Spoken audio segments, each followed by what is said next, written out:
రండి ప్రార్థించుకుందాం. ప్రేంగుల మా పడవ తండ్రి, నమ్మకమైన మా దైవానికి స్తోత్రాలు చెల్లించుకుంటున్నాం. మీ ఘనమైన శ్రేష్టమైన పరిశుద్ధమైన నామాన్ని బట్టి స్తోత్రాలు. దాని తండ్రి మా ప్రభు ఇప్పటికే రాగల బిడ్డలు బట్టి మీకు స్తోత్రాలు. ఆరాధించిన బిడ్డలు బట్టి కూడా మీకు స్తోత్రాలు.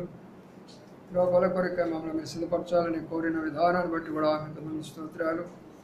ఇంకా ఎవరైనా వస్తూ ఉంటే వారిని కూడా నడిపించమని ప్రార్థిస్తుంటున్నాం. వాళ్ళని ఆసనాన్ని కూడా జ్ఞాపకం చేసుకొని కొన్ని నిమిషాలు నాతోనూ మాతోనూ మా అందరితో మాట్లాడి ఈ దినాల్లో నా పరిస్థితులన్నిటిని బట్టి మా జీవితాలు, కుటుంబాలు, మా దేశాలు, మా రాష్ట్రాల కొరకై మేము భారము కలిగి ఈ రాకడ కొరకు సిద్ధపడే రీతిగా మమ్మల్ని సిద్ధపరచమని వేడుకుంటూ కనబడినటువంటి అంధకార శక్తులు మీ నామం కూడా బంధిస్తూ మమ్మల్ని మేము తగ్గించుకుంటూ మీ వైపు చూస్తాం. యేసయ్య పరిశుద్ధ నామమున స్తుతించి ప్రార్థించి కనపరచి వచ్చున్నాము తండ్రి, ఆమేన్.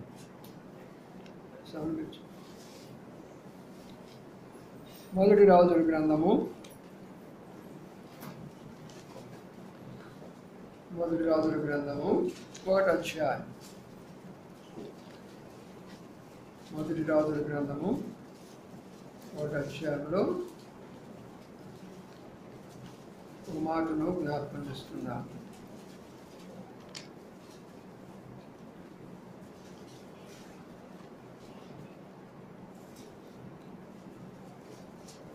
పన్నెండవ వచనాన్ని అందరూ కలిసి చదువుకుందాం. 12వ వచనాన్ని అందరూ కలిసి. కాబట్టి నీ ప్రాణమును నీ కుమారుడైన సొలొమోనుకు రక్షించుకున్నప్పుడు నేను నీకు ఒక ఆలోచన చెప్పాను, వినుము. చాలు. చదవబడిన లేఖన భాగాన్ని ప్రభావించి దీవించుగాక.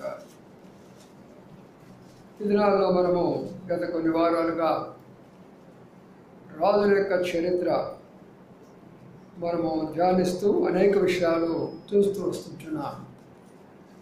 ఎందుకు అంటే నేడు దినాలు ఉన్న పరిస్థితులను బట్టి దేవుని సంఘానికి ఉన్నటువంటి గొప్ప అపాయాన్ని బట్టి, దేవుని ప్రజలకు ఉన్నటువంటి అనేక శ్రమలను బట్టి ఈ విషయాలన్నీ కూడా మనం తెలుసుకోవడము చాలా ప్రాముఖ్యమైనటువంటి విషయం. 3 కొరింథీయుల రాసిన పత్రిక 10వ అధ్యాయం. 3 కొరింథీయుల రాసిన పత్రిక 10వ అధ్యాయంలో మరొక మాటను కూడా జ్ఞాపకం చేసుకుందాం. 11వ వచనాన్ని అందరూ కలిసి చదువుకుందాం. 1 కొరింథీ 10వ అధ్యాయము 11వ వచనం, 152వ పేజీ, పేజీ నంబర్ 152, కొత్త నిబంధనలో. ఈ సంగతులు దృష్టాంతములుగా వారికి సంబంధించి యుగాంతమున మనకు బుద్ధికరుడిపై రాయబడింది. కాబట్టి ఇప్పుడు ఈ సంగతులు దృష్టాంతములుగా వారికి సంభవించి, ఎవరికి సంభవించి? పాత నిబంధన కాలంలో ఉన్నటువంటి భక్తులకు, రాజులకు, ప్రవక్తలకు, యాజకులకు, ప్రజలకు ఏవో కొన్ని విషయాలు జరిగినాయి. వాటిని మనం ఏం చేయాలా? యుగాంతంలో మనం ఉన్నా, ప్రపంచం ఏనాడు ఏమి కాబోతున్న పరిస్థితులు మనం వచ్చాం. కాబట్టి మనకేం కలిగి ఉండాలంటే ఇప్పుడు మనం బుద్ధి కలిగి ఉండాలా. బుద్ధి కలిగి ఉండడం అంటే ఏమిటి? చాలాసార్లు చెప్తూ వచ్చాను. బుద్ధి అంటే మంచి కలిగి ఉండాలా, మంచి కలిగి ఉండాలా. బుద్ధి, జ్ఞానము, సర్వసంపదలు క్రీస్తునందే ఉన్నాయి. మంచి బుద్ధి, మంచి గుణము, మంచి లక్షణాలు. కాబట్టి బుద్ధి లేకపోతే మాత్రము మనకు నష్టమే, మన కుటుంబాలకి నష్టమే, మన సంఘానికి నష్టమే, ఆఖరికి మన దేశానికి కూడా నష్టమే. అందుకనే ఏమి జరిగినాయో మనం ఒకసారి ధ్యానిస్తే కదా మనం తెలుసుకోవడానికి. అందుకనే గత కొన్ని వారాలుగా మీకు రాజుల గురించి చెప్తూ, కొన్నిసారి కూడా మీకు హిజ్కియా రాజుల గురించి కూడా కొన్ని విషయాలు చెప్తూ వచ్చారు. ఇప్పుడు మనం గమనిస్తే ఇక్కడ ఒక మరి కుటుంబాల గురించి రాయబడి ఉన్నది. దావీదు కుటుంబాన్ని గురించి రాయబడింది. దావీదుకు భార్యలు కొంతమంది ఉన్నారు. వారిలో ప్రాముఖ్యమైనటువంటి వారు కొందరే ఉన్నారు. అందులో బెత్షెబా ఒకరు, హగ్గీతు ఒకరు, అలాగే అబిగయీలు ఒకరు, ఇలాంటి వారు కొంతమంది ఉన్నారు. కాబట్టి ఇప్పుడు జరిగినటువంటి సందర్భాలను మనం ఇక్కడ జ్ఞాపకం చేసుకోవాలి. ఏమని అంటున్నాడు ఇక్కడ అంటే, కాబట్టి నీ ప్రాణమును నీ కుమారుడైన సొలొమోను ప్రాణమును రక్షించుకొనుటకై నేను నీకు ఒక ఆలోచన చెప్పేదని వినుము అని ఒక ప్రవక్త, నాతాను ప్రవక్త చెప్తూ ఉంటున్నాడు. ప్రియమైన సోదరి సోదరులారా, కొన్ని సందర్భాల్లో దేవుని ప్రజలకు, దేవుని యొక్క బిడ్డలకు మనకు అపాయాలు జరగకముందు, నష్టాలు జరగకముందు ఏమి జరుగుతుంది అంటే, ఏం మనం తెలుసుకోవాలనుకుంటే, రాబో దినాల్లో ఆ అపాయాన్ని నుంచి మనం ఎలాగా తప్పించుకోవాలి, ఆ అపాయాన్ని నుంచి ఎలాగా తప్పించుకోవాలి అనేది మనము తెలుసుకోవాలి. అందుకనే ఆ మాట అక్కడ రాయబడుతూ వచ్చింది. ఏమన్నానంటే, నీ ప్రాణము నీ కుమారుడైనటువంటి, కాబట్టి ఇప్పుడు ఆమె ప్రాణానికి అపాయం ఉన్నది, ఆ బిడ్డల ప్రాణం కూడా అపాయం ఉంది. ఎవరామంటే సామాన్యురాలు కాదు, ఒక రాజుగారు భార్య. ఆ బిడ్డలు సామాన్యమైన వాళ్ళు కాదు, రాజుగారు కుమారులు. అయినా కూడా వాళ్ళు కూడా ప్రాణాపాయం ఉన్నదా? అవును, ప్రాణాపాయం ఉన్నది. వాళ్ళకే ప్రాణాపాయం ఉంటే మనకు ఉండదా? మనం అంతటి వారు. అందుకనే ఈ విషయాలు మనం జాగ్రత్తగా, నాతాను ఆ దినాల్లో ప్రజలను, రాజ్యాన్ని, పరిపాలకులను అందరూ గమనిస్తూ, దేవుని దగ్గర మొరపెడుతూ, దేవుని యొక్క దర్శనం పొంది, అవసరతను బట్టి ఎవరికి ఏ వర్తమానం అందించాలో అందిస్తూ వచ్చాడు. ఈరోజు నాతానులు లేరు. నాతాను అనే ప్రవక్తలు ఈ రోజుల్లో మీరు మొత్తము భారతదేశంలో కాదు, ప్రపంచంలో తిరిగినా చాలా కష్టమే. ఎందుకంటే చివరి దినాల్లోకి వచ్చాము కాబట్టి ఎలాంటి ప్రవక్తలందరూ కూడా ప్రభు దగ్గరికి వెళ్ళిపోయినారు. సత్యం చెప్పేవాళ్ళు, నీతి చెప్పేవాళ్ళు, శిలువను గురించి బోధించేవాళ్ళు, శ్రమ పడాలని నేర్పించినటువంటి వాళ్ళు, త్యాగం చేయాలని నేర్పించిన వారు, కుటుంబాన్ని కట్టే విధానాన్ని నేర్పించినటువంటి వారు, సంఘాన్ని కట్టే నేర్పించినటువంటి వారు నేడు లేరు. నాతాను లేరు నేను. అందుకనే జీవితాలు పాడైపోతున్నాయి, కుటుంబాలు పాడైపోతున్నాయి, సమాజం పాడైపోతున్నాయి, దేశాలు ప్రపంచమే పాడైపోయిన పరిస్థితులకు నేడు వచ్చింది. అందుకనే ప్రియులారా, ఆ యొక్క పరిస్థితికి ముందు మరి ఇక్కడ ఏం జరిగిందో మనం చూడాలా. ఎందుకు ఆయన అలాగా చెప్పడానికి కారణం ఏంటో కొన్ని విషయాలు ఇక్కడ మనము జ్ఞాపకం చేసుకుందాం. 1వ అధ్యాయంలోనే 5వ వచనము, హగ్గీతు కుమారుడైన అదోనియా గర్వించిన వాడాయి, నేనే రాజునగుదనను అనుకొని రథములను, గుర్రపు రౌతులను తన ముందుగా పరిగెత్తుటకు 50 మంది మనుషులను ఏర్పరచుకొనేను. ఇది మొదటి పాయింట్, గుర్తించుకోండి. యుగాంతమందున మన బుద్ధి కలగాలి అన్నప్పుడు ఇక్కడ ఏం రాయబడుతుందంటే, దావీదుకు ఒక భార్య ఉన్నారు హగ్గీత్ అని, ఆమెకు ఒక కుమారుడు ఉన్నాడు అదోనియా అని. అతనిలో వచ్చినటువంటి మొట్టమొదటి లక్షణం ఏంటంటే గర్వం వచ్చింది. గర్వం వచ్చింది. ఏమిటా గర్వము?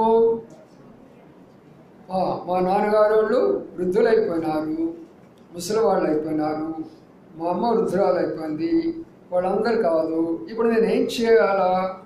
ఈ దేశాన్ని నా చేతిలోకి తీసుకోవాలా, ఈ ప్రజలను నా చేతిలోకి తీసుకోవాలా, నా అధికారాన్ని నేను చూపించాలా అనేటటువంటి ఒక రకమైనటువంటి ఆలోచనకు వెళ్ళిపోయాడు అదోనియా. ప్రియమైన సోదరి సోదరులారా, ఆయనకి ఆ తండ్రి ఉంటే మనందరూ కూడా పరలోకంలో ఒక తండ్రి ఉన్నాడు అన్న సంగతి గుర్తించుకోవాలి. దేవుని వాక్యం చెప్పబడినప్పుడు అది మనకి ఎట్లా అప్లై అవుతుందో మనం చూసుకోవాలి. అదే ప్రభు మాట్లాడడం అంటే అక్షరార్థంగా కాదు కానీ ఆత్మీయార్థంగా గ్రహించాలి. అందుకనే అక్కడ పరలోకపు తండ్రికి మన బిడ్డలమైనప్పుడు ఆయనకి బిడ్డలమున్న మనము కూడా తండ్రిని కూడా లెక్క చేయకుండా హృదయంలో ఏదైనా బట్టి గర్వము కలిగి ఉన్నామా? మరి ఆ తండ్రి యొక్క సంప్రదింపులు లేకుండా, పరమ తండ్రి సంప్రదింపులు లేకుండా నా అంతటా నేనే రాజునై అనుకోవాలనుకుంటున్నామా? నేడు ప్రపంచంలో ఉన్న ప్రతి ఒక్కరు కూడా ఉన్న యొక్క లక్షణం ఇది.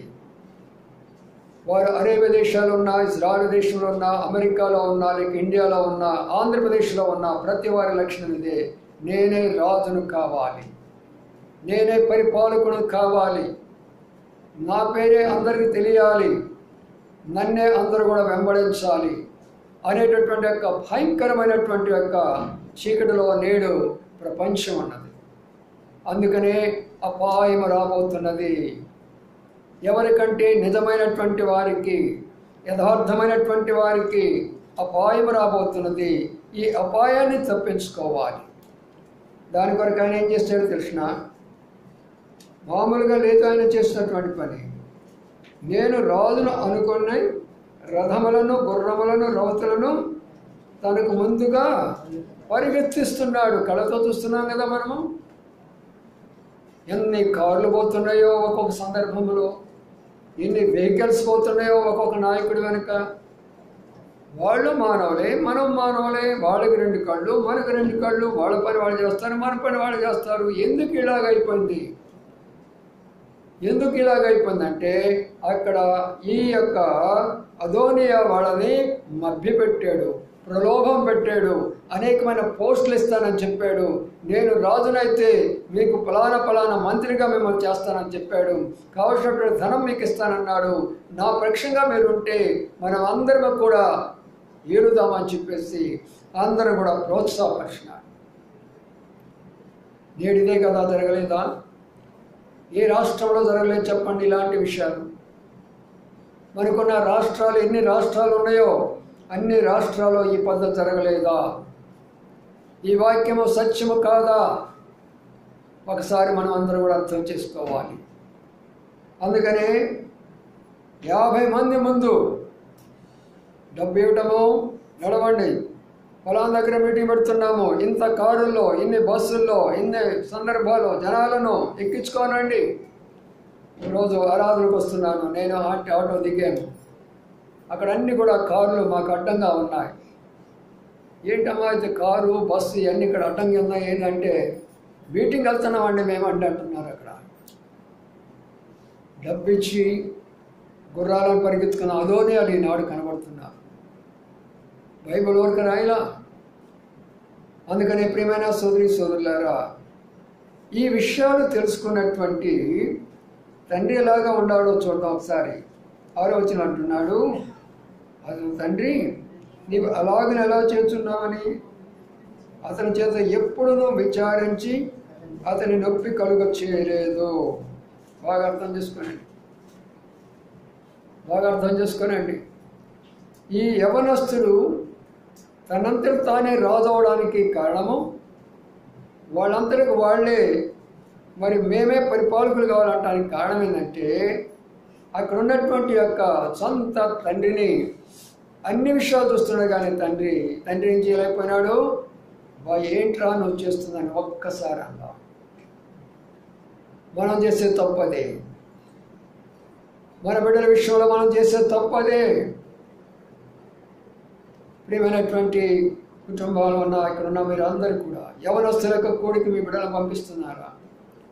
బైబిల్ స్టడీకి మీ బిడ్డలను పంపిస్తున్నారా? ప్రార్థనకు మీ బిడ్డలను పంపిస్తున్నారా? ఒకనొక రోజున ఇదే పరిస్థితి ఇంటికి వస్తుంది, జాగ్రత్త. అప్పుడు నేనేమి చేయలేము, చేతులు దాటిపోతాయి. అందుకనే ఇక్కడ ఎందుకంటే ప్రేమించాడు ఎక్కువగా, తన కుమారుడు ఎక్కువగా ప్రేమించాడు, దేవుని కంటే ఎక్కువగా ప్రేమించాడు. బాబు తప్పురా ఇది, ఎందుకు నువ్వు గుర్రాలు వేసుకొని పోతున్నావు? నువ్వు ఎందుకు ఈ జనాలను 50 మందిని పెట్టుకొని వెళ్తున్నావు? నీకేం పని? ఏనాడైనా సరే తండ్రి కానీ చెప్పుంటే ఆ మార్గం వెళ్ళిపోయేవాడు కాదు. నేడు అనేక కుటుంబాల్లో అనేక మంది యవనస్తులు ఈ యొక్క రాజకీయాల్లో పాల్గొని పోయి దేవుని కూడా విడిచిపెట్టేసేసి, దేవుని గ్రంథాన్ని కూడా విడిచిపెట్టేసి వాళ్ళకి ఎందుకు సపోర్ట్ చేస్తున్నారంటే, ఆత్మీయమైన తల్లిదండ్రులైన మనము ఆ బిడ్డలను హెచ్చరించిన కారణం చేద్దాం. అందుకనే ఇక్కడ మాటలు బాగా అర్థం చేసుకుంటారండి.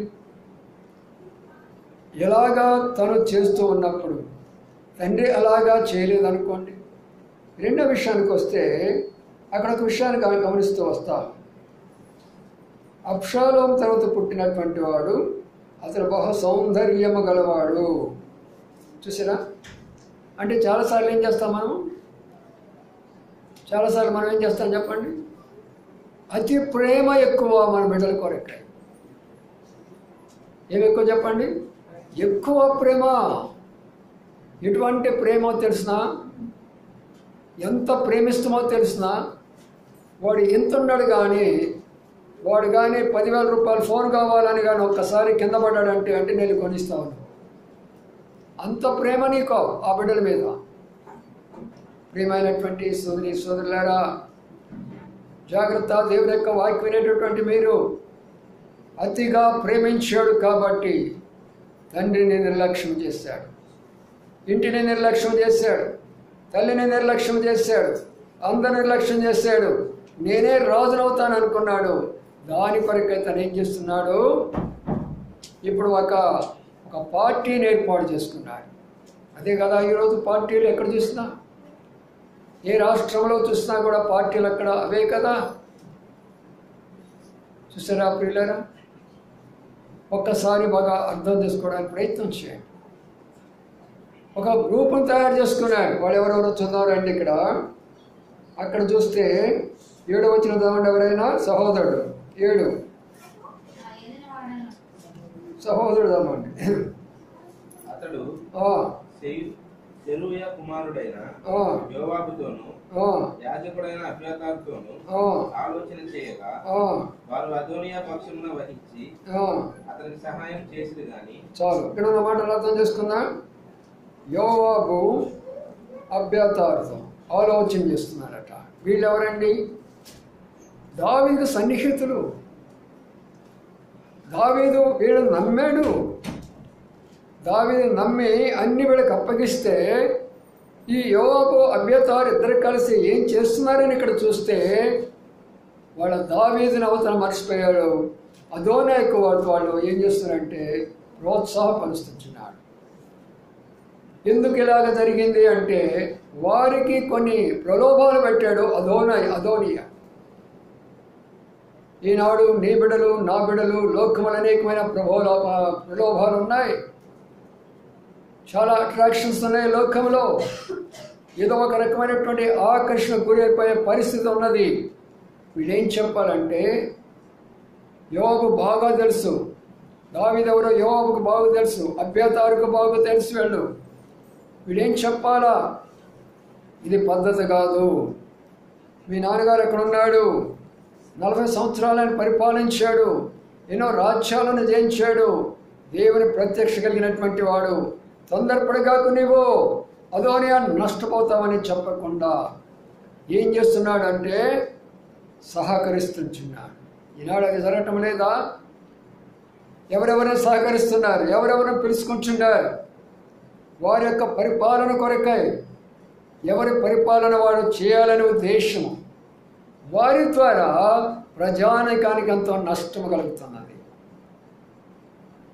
దేశానికి ఎంతో నష్టం కలుగుతున్నది.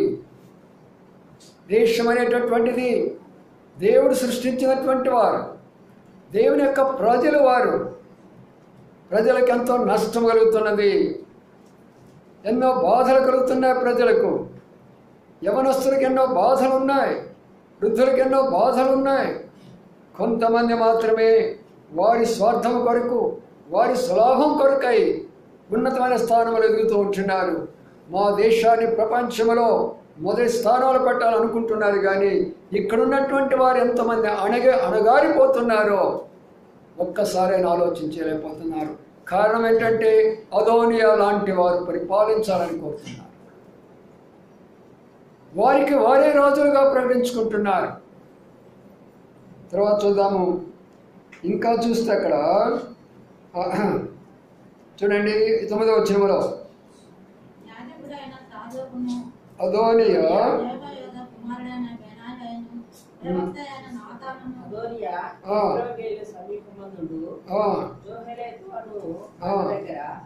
గొర్రెలను ఎడ్లను పోయిన గోడలను బలిగా అర్పించి ఆ, రాజకుమారులకు తన సహోదరులందరినీ ఆ.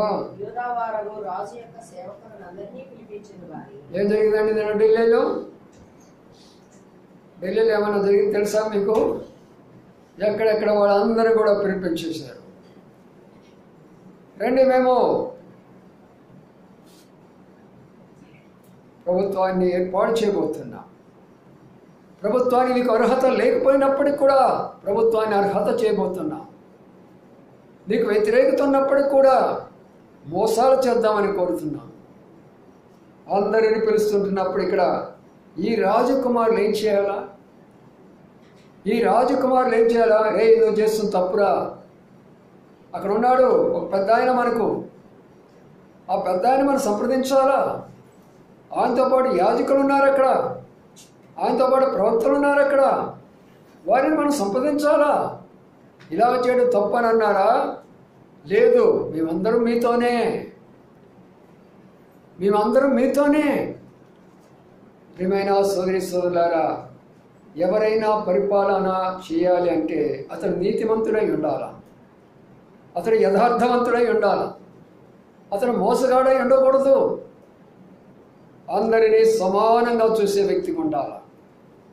ఏ మాత్రము కూడా మతం అనే మాట వచ్చిందంటే అది శైతానుడి మాటే. మతం అనే మాట రాకూడదు పరిపాలకులకు.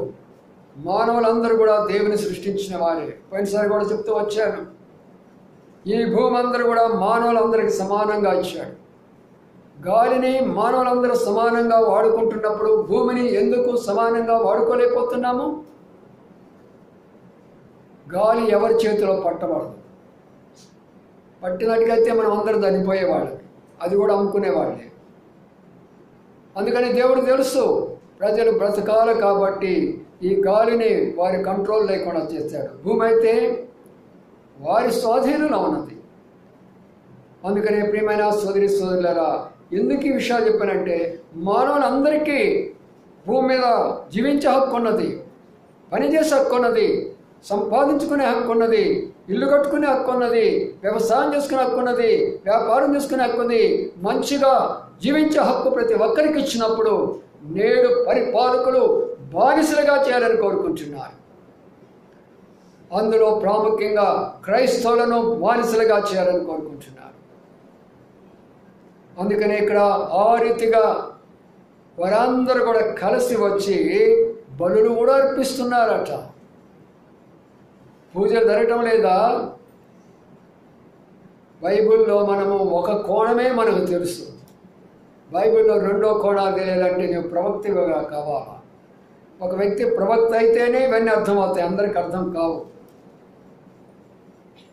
కాబట్టి ప్రియులారా, ఇలాంటి యొక్క పరిస్థితి అక్కడ జరుగుతున్నప్పుడు వాళ్ళందరూ ఏమంటున్నారంటే, ఓ అదోనియా రాజు అని జై కొడుతూ ఉంటున్నారు.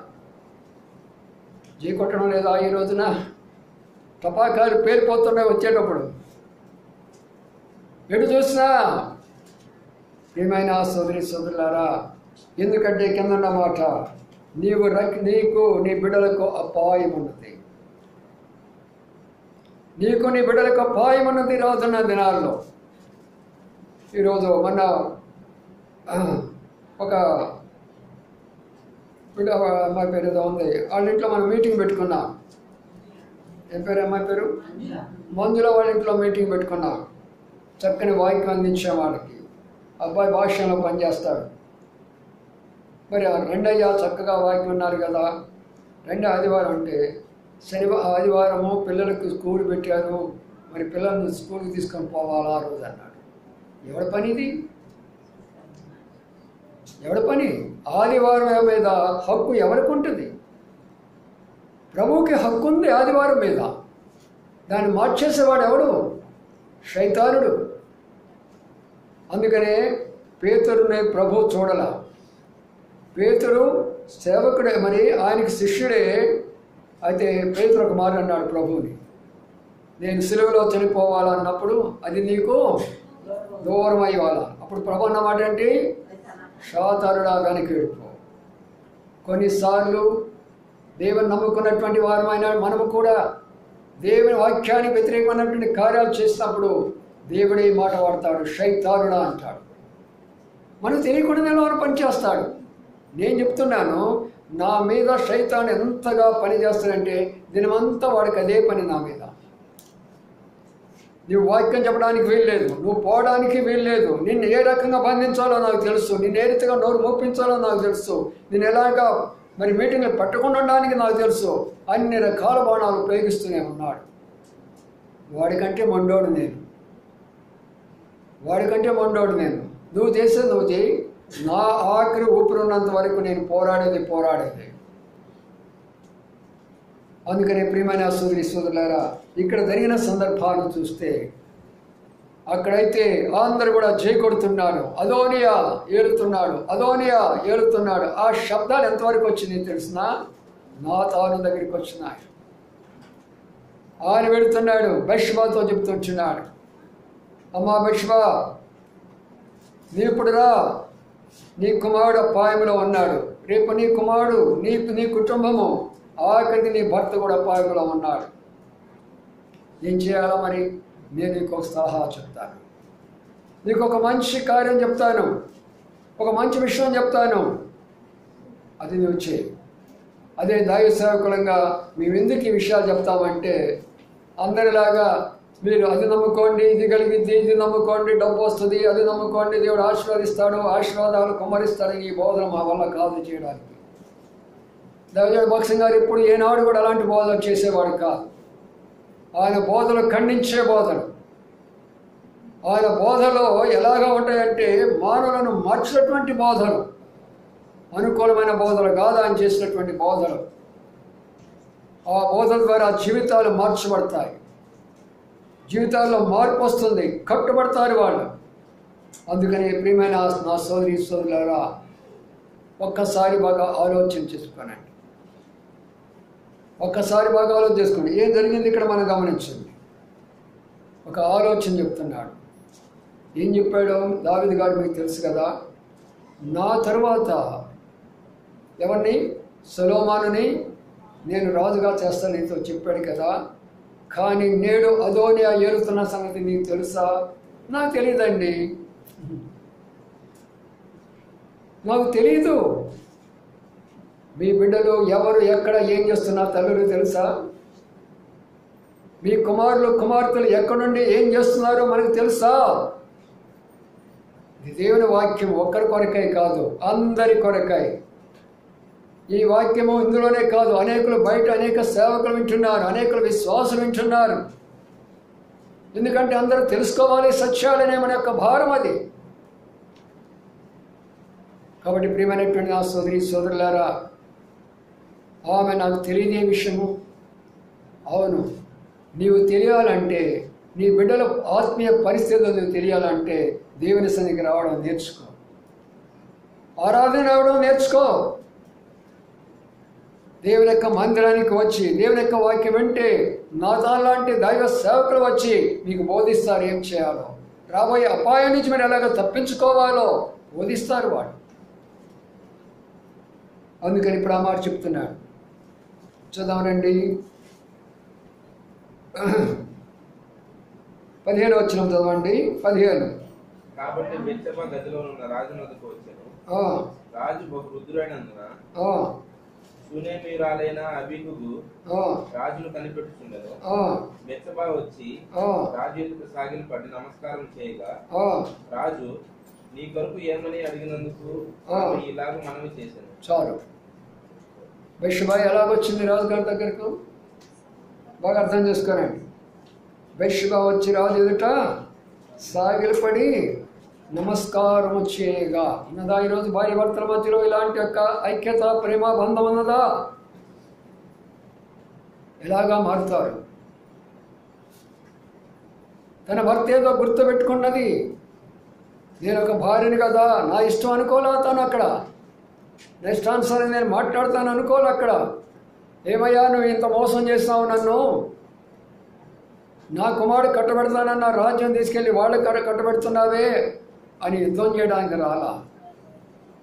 ఎలాగ వచ్చింది భార్య? తగ్గింపు జీవితంతో వచ్చింది. స్త్రీలారా మీ భర్తలు మారాలంటే మొదలుగా మీలో తగ్గింపు ఉండాలా. మీ జీవితంలో ఎంతకాలమో తగ్గింపు ఉండదో అంతకాలం మీ భర్తల మందిరానికి రారనే విషయాన్ని గుర్తించుకోండి. మీలో ఉన్న శక్తిని మీ భర్తలో చూడాలా. మీలో ఉన్న దైవ శక్తిని మీ భర్తలో చూడాలా. మీలో ఉన్నటువంటి వినయ విధేయతలు మీ భర్తలు చూడాలా. మీలో ఉన్నటువంటి యొక్క దైవ తత్వం అంతా భర్తలు చూసినప్పుడు వారు మీ ఎదుట సాగిలు పడే వారిగా దేవుడే చేస్తాడు. అందుకని ఇక్కడ మనం గమనించినట్లయితే దావీదు రాజు దగ్గరికి వచ్చి వినయ విధేయతతోటి సాగిలు పడి రాజుగారు ఏమన్నాడు? ఎందుకు వచ్చావు నువ్వు ఇప్పుడు అని అన్నాడా? ఏమన్నాడు? నీ కోరిక ఏంటో చెప్పు. పరమరాజు అయినటువంటి యొక్క దావీదు రాజు కాదు, ఇప్పుడు మనకు రాజులకు రాజు ప్రభులు ప్రభు అయిన ఆయన మన మధ్యలో ఉన్నాడు. ఆయన అడుగుతున్నాడు, నీ కోరిక ఏంటో చెప్పినాడు. ఏం కావాలని నువ్వు కోరుకుంటున్నావు ఇక్కడికి వచ్చి? మనం ఎప్పుడైతే ఆమె రాజు సన్నిధిలోకి వెళితే ఆ రాజుగారు ఎలాగైతే అడిగినాడో మనము దేవుని సన్నిధిలోకి వస్తే ఆ పరమరాజు కూడా మనం అడుగుతాడు, నీకేం కావాలో కోరుకో. అప్పుడు ఆమె జ్ఞాపకం చేస్తుంది, రాజా నీవు ఒకప్పుడు నాతో చెప్పావు కదా, నా తరువాత నా కుమారుడైనటువంటి సొలొమోను పరిపాలన చేస్తాడని చెప్పావు కదా. మరి ఇప్పుడు అదోని అక్కడ మరి ఏలుతున్నాడట, ఆల్రెడీ అక్కడికి వెళ్ళిపోయినారు అందరూ కూడా అని అన్నారు. ఆ సంగతి దావీదుకు కూడా తెలియదు. ఎన్నో విషయాలు మనకు తెలియకుండానే జరిగిపోతూ ఉంటాయి. మన ఇంటిలో జరిగిపోతాయి, మన సంఘాల్లో జరిగిపోతాయి, మన దేశాల్లో జరిగిపోతాయి, మన రాష్ట్రాల్లో జరిగిపోతుంటాయి. తెలియని విషయాలు, అనేకమైన విషయాలు ఇక్కడ. కాబట్టి ప్రియులారా, అక్కడ మనం గమనిస్తే కొంతమంది ఉన్నారు, వారిని గురించి ఇక్కడ రాయబడుతూ వచ్చింది. ఎవరెవరు ఉన్నారు చూద్దానండి.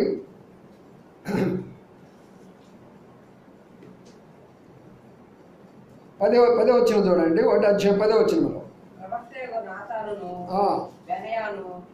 దావీదు శూరులను తనకు సహోదరులైన సొలొమోనును పిలవలేదు. చూడండి, కొంతమందికి ఆహ్వానం ఉంది, కొంతమందికి ఆహ్వానం లేదు. నేడదే జరగటం లేదా?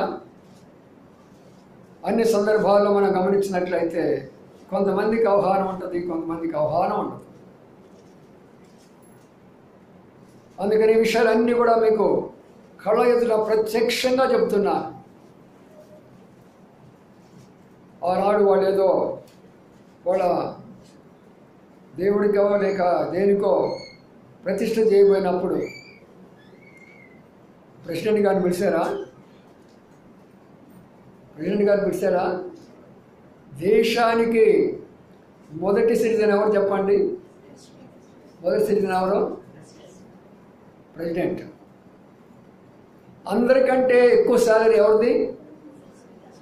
దేశంలో అందరికంటే ఎక్కువ శాలరీ ప్రెసిడెంట్దే. అంతకంటే ఎవరికి ఎక్కువ ఉండకూడదు. ఆ ప్రైమ్ మినిస్టర్ కూడా ఉండదు, ఎవరికి ఉండదు. మరి అలాంటి ఆమెకి ఆహ్వానం రాలేదంటే అర్థం ఏమిటి? దాని అర్థం. కాబట్టి ఎందుకు చెప్తున్నారంటే ఇవన్నీ బైబిల్లో ఉన్న విషయాలే. ఇప్పుడు నేడు జరుగుతున్న విషయాలన్నీ బైబిల్ అంటే వీళ్ళందరూ అక్కడి నుంచి వచ్చి ఇక్కడ చేస్తున్నారు. వీళ్ళందరూ కూడా ప్రాంతాలు వచ్చి మన దేశంలోకి వచ్చి ఈ ప్రాంతాలన్నీ అవే పద్ధతులు పెడుతుంటే నాకు బాధ కలుగు. మీతో చెప్తున్నాను విషయాలు. కొంతమందికి ఆహ్వానం ఉంది, కొంతమందికి ఆహ్వానం లేదు. మంచివారికి ఎప్పుడైనా సరే ఆహ్వానాలు ఉండవు. మోసం చేసే వారికి ఆహ్వానాలు ఉంటాయి, అన్యాయం చేసే వాళ్ళకి ఆహ్వానాలు ఉంటాయి, అక్రమం చేసే వాళ్ళకి ఆహ్వానాలు ఉంటాయి. నిజమైనటువంటి యథార్థవంతులకు ఆహ్వానాలు ఉండవు. అందుకని ప్రియమైన సోదరి సోదరులారా, ఈ విషయాలు ఎప్పుడైతే విన్నాడో దావీదు కూడా ఒక నిర్ణయం తీసుకుంటున్నాడు. అవునా, వాడు నా కుమారుడిని నాకు చెప్పలేదు, నా దగ్గర పెరిగి నేను చిన్నప్పటి నుంచి పెంచి పెద్ద చేసి ఇప్పుడు రాజుగా అవటానికి ఇంతగా అనుకున్నాడే, ఒక మాట కూడా చెప్పకుండా పోతున్నాడే అని ఇప్పుడు దావీదు ఏం చేస్తున్నాడంటే నాతాను చెప్పినటువంటి యొక్క సలహా తీసుకుంటున్నాడు. నాతాను తీసుకున్న సలహా చాలా ప్రాముఖ్యము. మన జీవితాలు కట్టబడాలన్నప్పుడు, మన కుటుంబాలు కట్టబడాలన్నప్పుడు, మన బిడ్డల యొక్క జీవితాలు వాళ్ళ భవిష్యత్తులు కట్టబడాలన్నప్పుడు, మన దేశము క్షేమంగా ఉండాలని కోరుకున్నప్పుడు మనం చేయవలసినటువంటి ప్రతి పని ఏంటంటే దేవుని యొక్క ఆత్మ ద్వారా ప్రేరేపించబడిన వారై ఆత్మీయంగా ఎవరైతే దేవుని వాక్యాన్ని బోధిస్తూ వస్తారో వారి సలహాలు తీసుకునే ద్వారా మనకెంతో మేలు జరుగుతుంది. అదే జరిగింది ఇక్కడ. దావీదు అనుకోవచ్చు, నేనేదో ముసలోడు అయిపోయినానే, వృద్ధుడైపోయినాను, పోనీ ఎవడు ఎటు పడిపోతుంది నాకేమలే, నేనే ఇంకేం చేసుకోలేకపోతున్నాను కదా అనుకోలా దావీదు. దేవుని యొక్క ప్రణాళిక అక్కడ ఉన్నది. దేవుడు దావీదుకు ప్రత్యక్షంగా మాట్లాడాడు. నీవు కాదు మందిరం కట్టించేది, ఎవరు నీ కుమారుడైనటువంటి సొలొమోను కట్టించాలి. మరి ఆ సొలొమోను రాజు కాకపోతే ఎలా కట్టిస్తాడు? ఈనాడు కట్టించిన మందిరాలని పడగొడుతున్నారు. మరి కట్టించే రాజులు కావాలి ఈనాడు, కట్టించే ప్రభుత్వాలు కావాలి ఈనాడు, కట్టించే దేవుని యొక్క బిడ్డలు మనకు అవసరము.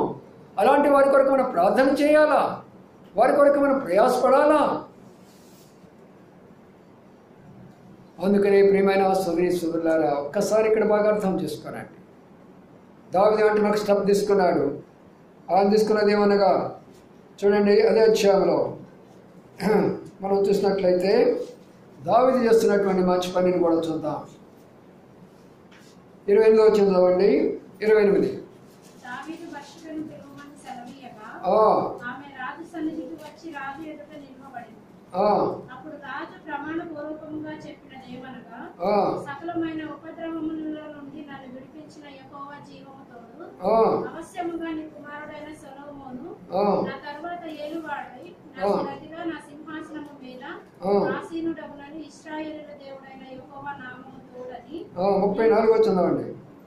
యాజకుడైన సాదోకును ప్రవక్త అయిన నాతానును అక్కడ ఇశ్రాయేలీయుల మీద రాజుగా అతనికి పట్టాభిషేకం చేసిన తర్వాత మీరు వాకానాదము చేసి రాజైన సొలొమోను చిరంజీవి అగుగాక అని ప్రకటన చేయవచ్చు. మారిపోయింది. ఏ ప్రభుత్వం అయితే రావాలని ప్రయత్నం చేసుకున్నారో ప్రభుత్వాన్ని దేవుడు ఏం చేశాడు? మార్చివేశాడు. ప్రభుత్వాలు నిర్మించాలన్నా ఆయన చేతిలో ఉన్నాయి, రాజులను నియమించాలన్నా ఆయన చేతిలో ఉన్నాయి, రాజ్యాలను నిర్మించాలన్నా ఆయన చేతిలో, వాటిని పడగొట్టాలన్నా ఆయన చేతిలోనే ఉన్నాయి. ఇప్పుడు జరిగిన విషయం ఏంటంటే భవిష్యవాణి పిలుస్తున్నాడు. నీవు దిగులు పడగాకు, నువ్వు చింతపడగాకు, నువ్వు వేదన పడగాకు, నువ్వు కలవర పడగాకు, దేనికి నువ్వు భయపడగాకు, నీ కుమారుడు తప్పనిసరిగా రాజు కాబోతున్నాడు. నీ కుమారుడు తప్పనిసరిగా రాజు కాబోతున్నాడు. మనం కూడా అనేకమైన భయాల్లో వస్తాము, ఇక్కడికి అనేకమైనటువంటి కలవరాల్లో వస్తాము దేవుని సన్నిధికి, అనేకమైన ఆలోచనతో వస్తాము దేవుని సన్నిధికి. ప్రియమైన సోదరులారా, ఒకసారి ఆలోచన చేయండి. ప్రభు చెప్తుంటున్నాడు, భయపడవద్దు బత్షెబా, భయపడవద్దు. ఆనాడు ఆ రాజు చెప్పాడు, ఈనాడు ఈ రాజు నీతో చెప్తున్నావు. దేని విషయంలో నువ్వు భయపడుతున్నావు? కుటుంబ విషయమా, వ్యక్తిగతమైన విషయమా, ఉద్యోగ విషయమా, ఆత్మీయ విషయమా, ఆర్థికపరమైన విషయమా, ఏ విషయంలో భయపడుతున్నావు? భయపడబాకవు. నీవు నీ కోరికను నేను నెరవేర్చబోతున్నాను అన్నాడు. అక్కడ ముగ్గురును పిలిచినాడు. చూడండి, మనం చదువుకునేటువంటి మాటను.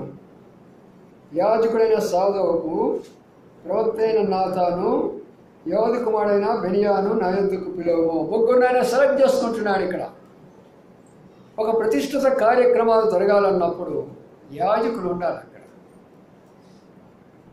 రెండవదిగా ప్రవక్తలకు ఉండాలా.